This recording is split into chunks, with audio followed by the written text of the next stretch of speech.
In the small city of Humboldt, reminders of the Broncos hockey team and that catastrophic crash are ever present. A memorial sits outside the Humboldt Bible Church. Its pastor, Sean Brandow, has been the hockey team's chaplain for 8 years. I don't wake up having nightmares and things, but of course you think about it a lot.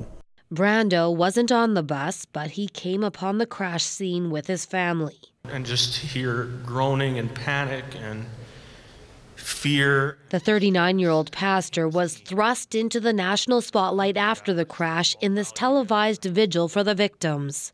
That's all that went through my head. This is it. This is the valley of death. This is the valley of darkness. And all I saw was darkness. All I saw was hurt and anguish and fear and confusion. And I had nothing. Nothing. I'm a pastor. I'm supposed to have something. His raw anguish. I don't know why.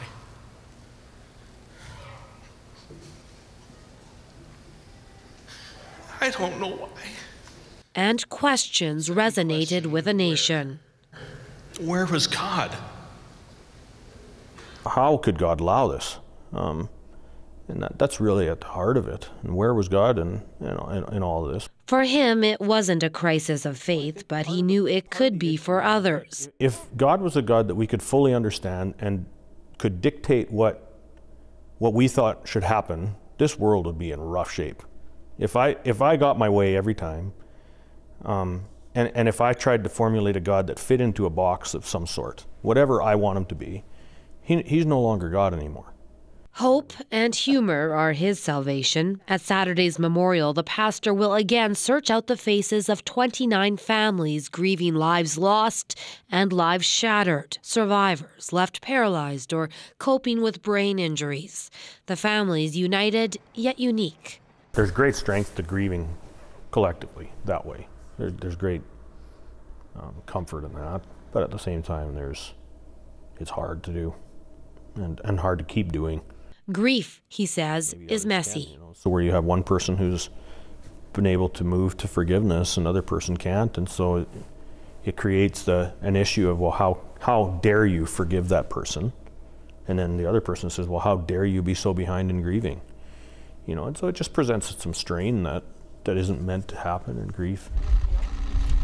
The question of how to forgive the truck driver who blew through the stop sign keeps popping up, says Brandow. And I don't think it's fair to ask me, should people forgive? I can't dictate that. But the Bible's really clear for those who have been forgiven by Jesus. We are called to forgive because we understand what it means to be forgiven. I can't dictate when a person should get over grieving. You don't get over that, but how do we move forward? The much bigger thing, I think, is just that really hit people is the brevity of life. Like, these are guys in their prime of life, strong, healthy, and so that's a hard thing to swallow. His message now is one that he often shared with this team of young men. Some of us will have 20 years, for some of these guys, some of them 16. Others are maybe live till 88 or 90 or 100, but we don't know. And so just to take seriously the breath that we have and to do well with the time that we have here on earth. Make the most of each breath, each moment. It can all be gone in a second. Bonnie Allen, CBC News, Humboldt, Saskatchewan.